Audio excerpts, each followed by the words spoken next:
listening to Everyday Engineering, the City of Madison's engineering podcast where we talk about infrastructure. Complex topics explained simply, from the water that flows down your drain to the rain and snow that drains into the lakes, by way the curbs and streets we design. City engineering touches your life in so many ways, explained right now in Everyday Engineering. Thank you, everyone, for listening in with us today here on Everyday Engineering, a podcast where we're taking on topics that impact you directly, the listener, especially here in the City of Madison. Each week, we tackle topics that impact our residents from an infrastructure standpoint. And hopefully, we will have some fun along the way, making some of these complex topics a little easier to understand. So my name is Mohelnitzky, Public Information Officer for the City of Madison Engineering Division, and I am graciously joined by City of Madison Principal Engineer Christy Bachmann and Greg Fries. He is the Deputy City Engineer, and they both are here to talk all things public right-of-way and some of the conversation that's kind of come into question this summer as part of construction season. So thank you both for being here. Absolutely. Yeah, so excited. This is great. This is a new podcast, so we're getting it started today. Public right-of-way. So I came across this topic for our podcast to kind of chat about because after some of the coverage earlier this summer locally in the media, it was pretty obvious that there needs to be some conversation and really some clarification of what it is and how it's impacting anyone living in Madison. So first things first, let's start simple. What is it, and what sort of projects do conversations about public right-of-way sort of surface?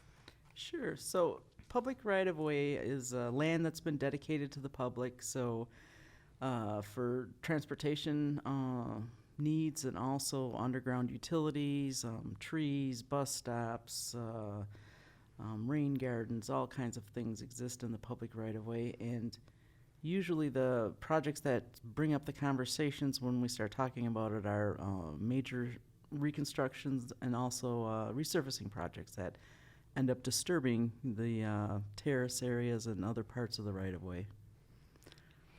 Yeah, I would only add, I think really what brings up this to people is a change to the public right-of-way. So our public right-of-ways, we tend to do a major street project once every 60 years. And so something exists in space for 60 years and people don't, that is what it is, right? And when you do a reconstruction, oftentimes we will add something to that sidewalk, a bus stop, trees, and people's perception of where their property line was is changed. And that's when sometimes you get into a situation where, well, that's not where the property line is. And, well, yeah, it kind of is. It's just that it's not noted out in the field so people don't recognize.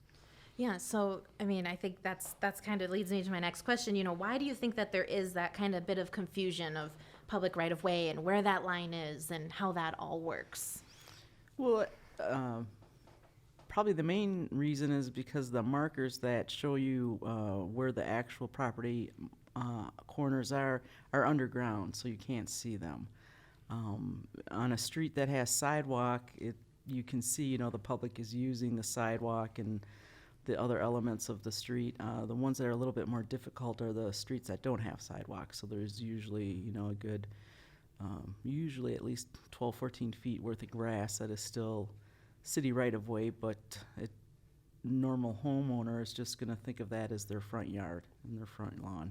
So yeah, I mean, I think we heard a lot of it with the coverage with the bus pads and the where the bus stops go and really what the city can do with that land. And I think yes, so where is the line? And if you don't know where the line is, call us, right? Yep. Call us in engineering because we can help you kind of get an idea of where that line is and how you can kind of move forward. Especially, I mean, when people put their fences in, that's a very easy everyday thing that people might come across. But if the fence is in that public right of way and there's a reconstruction project, there's a chance that it could be having to be removed. Which that's where I think a lot of the conversation comes where people are, no, I don't want to move that. I put that there. I put money there. But I guess, can you speak to that just a little bit? Because we are willing to work with people, but sometimes, what can you do? Sure. So if you have sidewalk, once again, it's the very first foot of grass is in the public right-of-way. So, generally if a fence came a little bit into the right-of-way, doesn't create an issue for us. But where you have a street where there's no sidewalk and somebody's, 10 feet into the right-of-way, in those instances, we will actually send a letter to the property owners asking them to have it moved back to their own property, so. And this does affect, so we're talking public right-of-way today, but there is kind of a flip side of this coin that we deal with often, and that's for people who back up to publicly owned land that is not a right-of-way. So it could be a city park, it could be a pond, it could be a greenway. The same thing applies there, only there's never sidewalk there. So then a lot of times people tend to go by what they see as power boxes or their utility boxes in the backyard. They kind of view that as that's their property line. And it may be close, it may be 5 feet away. As far as, if you're only using that to gauge where you mow, no big deal. But if you're using that to gauge where you're going to put a fence into, or a deck, or a pool, we've had a number of instances where somebody hired a contractor and built a full-on pool 5 feet onto the city's property, Sure. right?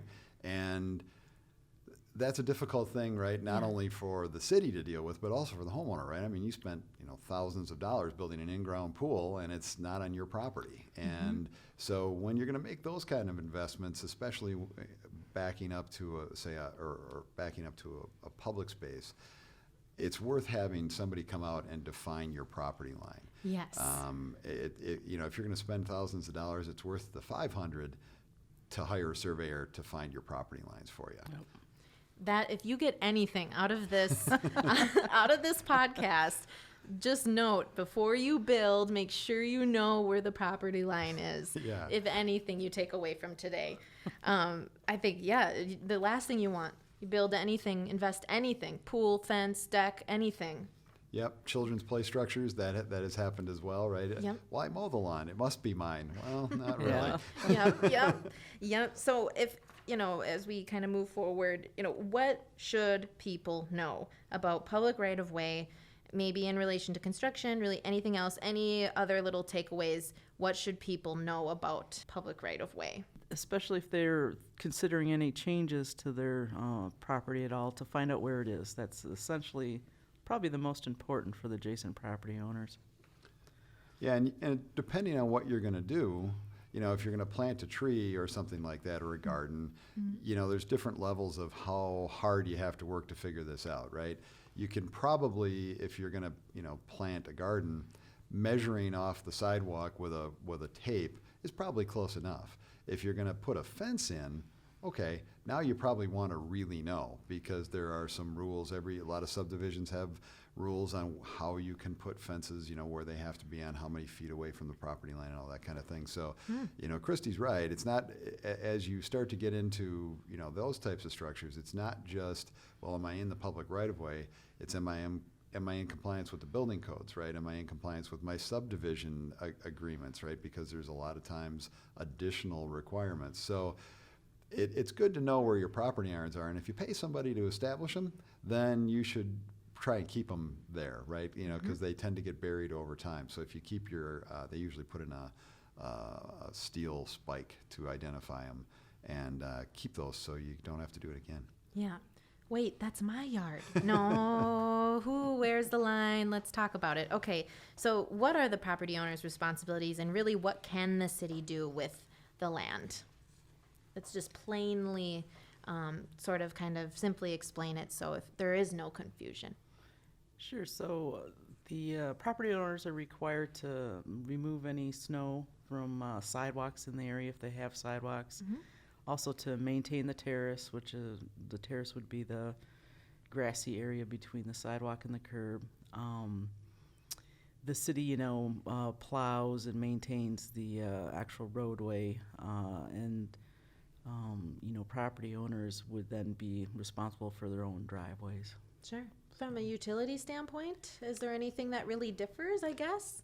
No, I think the only thing you have to realize is that, especially if you don't have sidewalk and it's easier to consider it your yard, there are probably a number of buried utilities in that terrace, okay? Most notably gas, electric, cable, telephone.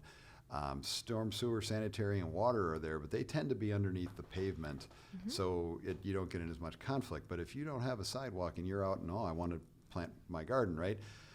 A lot of that stuff is actually buried much shallower than you would expect, especially cable phone. They are supposed to be like a foot deep minimum, but I have put my shovel through on the first dig in the past, or they've only been buried 6 inches deep. Sure. So it is the takeaway from this is it is important to anytime you're going to be working near the right of way or even on your home to use Digger's Hotline and call, right? So this is really important, people, and this is a life kind of thing, right? Because if you hit your power line, that could be the end. Yeah. So we really want to encourage people to call Diggers. Yeah, that's really good takeaways. It's good to kind of clearly define it, too, because I think that's where a lot of the frustration comes from, is if we aren't understanding clearly, who can do what with what and whose responsibility it falls from. As construction season is winding down. Obviously, the work is year-round for us in engineering. But what should residents be doing from a communication standpoint? When they're paying attention, because we have touch points with everyone on when we notify people and the process that happens with every project. So I guess, can you speak to that from a communication standpoint? What people should be watching for? What should people be kind of in the know? What is that process of communication? Sure. So we're starting to work on our projects for 2020. So we're going to be notifying some of the neighbors. Our first step is always to have a just informal public meeting, usually held in the neighborhood near where we're going to have our project. So that would be the first point of contact, and then there's a whole process that continues if depending on what kind of project it is and if there's assessments involved. So there'd be additional meetings at the Board of Public Works and possibly other committees. So look for a mailing. Another good way too is on our city website. At City of Madison Engineering, we have really good maps that show what's coming up in the future years. People that contact info if you want to get more info. And then also the projects that are already up and running and being designed have pretty good pages that have a lot of information. Yeah. And part of that process, those are letters, those are postcards, Board of Public Works, the public has an opportunity to weigh in, Common Council. These are just some of the things that you should be kind of keeping your eye out for, especially if your street or area is going to be reconstructed. I know that part of it also is the detailed fact sheet that goes out to residents, and those are really important when it says, everything that's going to happen on your street. So one of the parts of it, can you speak to kind of the terrace rain garden program and what sort of options those can pose for people? Sure. Might be something on the fact sheet. Absolutely, right? So we've been doing this now for a while, somewhere in the neighborhood of 15 years, but when we are reconstructing a street, we look at the ability of the terrace to be reconstructed as part of that, to have a rain garden in it that takes public water and routes it into the terrace. So it would be kind of, if you envisioned a mirror image of what your terrace is now. Typically your terrace now is probably a couple inches higher than the sidewalk, a couple inches higher than the curb. We're going to lower that and invert it and make it about a foot lower than the sidewalk, or 2 feet lower in one end. And we're going to plant it with natives. It's voluntary, right? There's a couple things. We have to have, the terrace has to be wide enough. The street can't be super steep. And we're going to evaluate that. And if your street is a candidate, you're going to see that, a little paragraph. It's going to say, do you want a rain garden? And the takeaway here is, if you don't know what a rain garden is, we have a ton of information on our website. We also, there'll be a project engineer contact on that form. They know what this is. They'll be happy to talk to you about it. We try to accommodate this as best we can, because a lot of people realize that they could get one after the decision really should have been made, right? And we still do that. We accommodate it and get it in, and the cost is exceedingly low to a homeowner. These tend to cost about $2,500 to construct. we only charge the homeowner $100 for that. Wow. And the real reason we do that is not because I care about $100. The reason is because if you're not willing to spend $100, you probably shouldn't have a rain garden, because this still falls under what Christy said before. These have to be maintained by the homeowner, and since they're native flowers, you got to get in and do some weeding and stuff, once or twice a year. And so this is more just a stake in the game, right? Sure. You got to be willing to weed, and so. I like that, willing to weed. Yes.